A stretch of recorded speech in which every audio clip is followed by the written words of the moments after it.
Pozdrav svima, dobrodošli u Emiramis kuhinju, moje ime je Amela, a u današnjem video receptu pokazat ću vam kako da spremite kore za pitu, a i burek. Pa krenimo sa pripremom. Ovdje imam, to jest prosijavam 600 g brašna. Ovako ću ostati sasvim malo za posle posipanje. Zatim ću dodati 1,5 kašičicu soli, te ću prvo promiješati suhe sastojke. Nakon toga dodat ću 3 kašike ulja. Samo da napomenem na samom početku, pošto znam da će biti komentara da li se sa ovim tijestom može praviti sirnica ili zeljanica ili neka druga pita. Znači, sa ovim tijestom možete praviti pite koje god želite. Bila to zeljanica, sirnica, burek, krompiruša ili ne znam nija koja druga.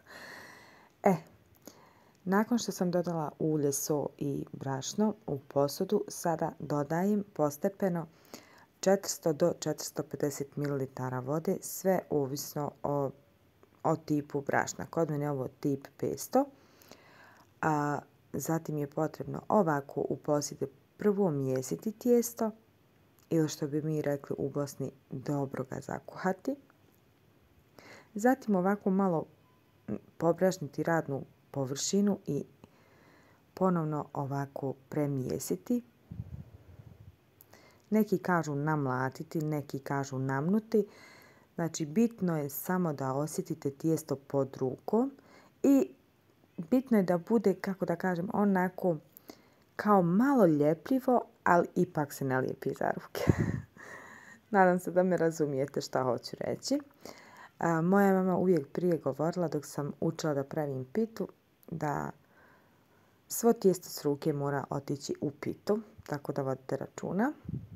Zatim sam podijelila ovo tijesto na 2 loptice, te svaku sam ponovno premijesila i dobila sam 2 male jufkice.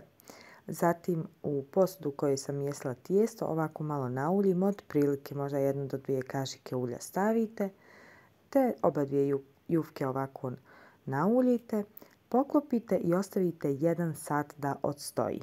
Dok jufka se odmara, ovdje imam 450 g mesa, mljevenog mesa junjećeg, i zatim ću u to dodati 1 glavicu sitno sjecanog luka. Zatim dodajte začine. Ja sam ovaj put dodala so, vegetu i to je to. Pošto moja djeca ne vole biber, nisam dodavala biber. I uvijek dodam u burek 1 čašu kisele vode. Kisela voda se dodaje isključivo radi ovog mesa da ne bi se, ajde da kažem, isušilo, presušilo, i kisela voda daje neku sočnost. Eto. Zatim sve promiješate i sada prelazimo na razvlačenje jufke. Ja uvijek uzmem ovako 1 komad papira za pečenje, zatim pospijem po njemu malo brašna.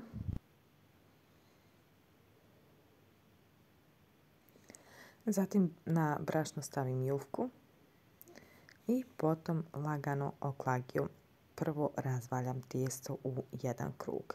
Naravno i po jufki pospijem sasvim malo brašna, čisto da se ne lijepi. Zatim, znači, lagano oklagijom razvaljati tijesto, nemojte pritiskati da vam se ne bi zalijepilo.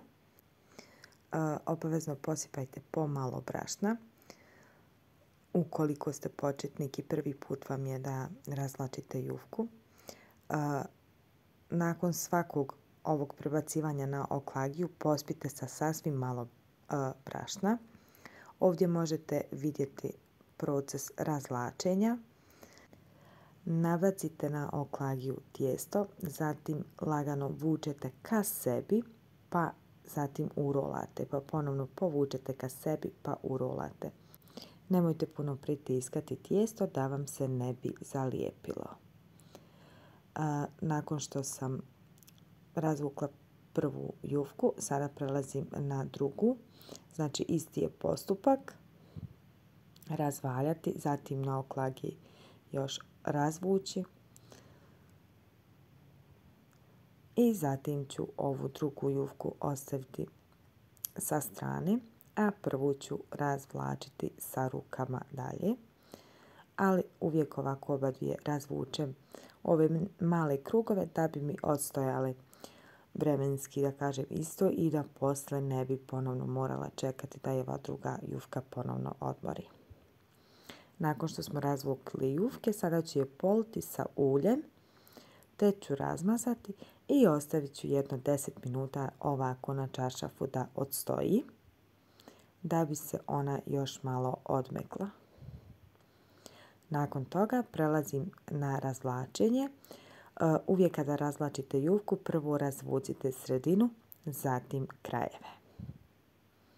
Evo ovdje možete da vidite proces razvlačenja.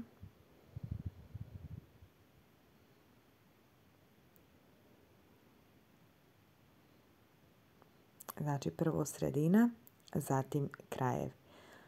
Lagano to radite jer jufka treba biti jako, jako tanka i budite nježni i pažljivi da vam jufka ne bi pukla.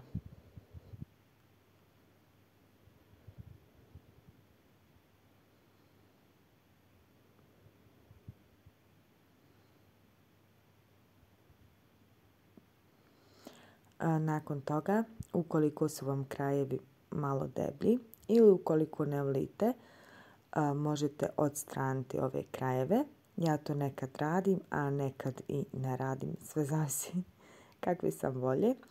Zatim na krajeve jufke, kao što ja radim u videu, stavite meso, potom urolajte.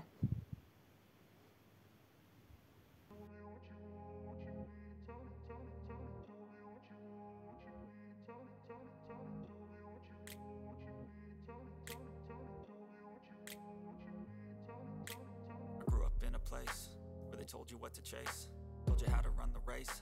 Every move was on the page, but I didn't like their way. Had to fight and misbehave, had to find a way to change, had to leave to find my way. Caught up in a daydream, I beat my mind up there almost daily. It's how I pass time, no opinions safely. It's how I understand what I want in this place, see. Cause everybody wanna tell you bad things, what could go wrong, what fame brings. But success is a finicky thing, and if you ain't sure, no, it'll never be. Potom presjecite sredinu sa nožem, kao što ja radim u videu, te pravite male bureke. Veličinu možete odrediti sami, ali eto mi najviše volimo kad su ovi, kako da kažem, mini bureci.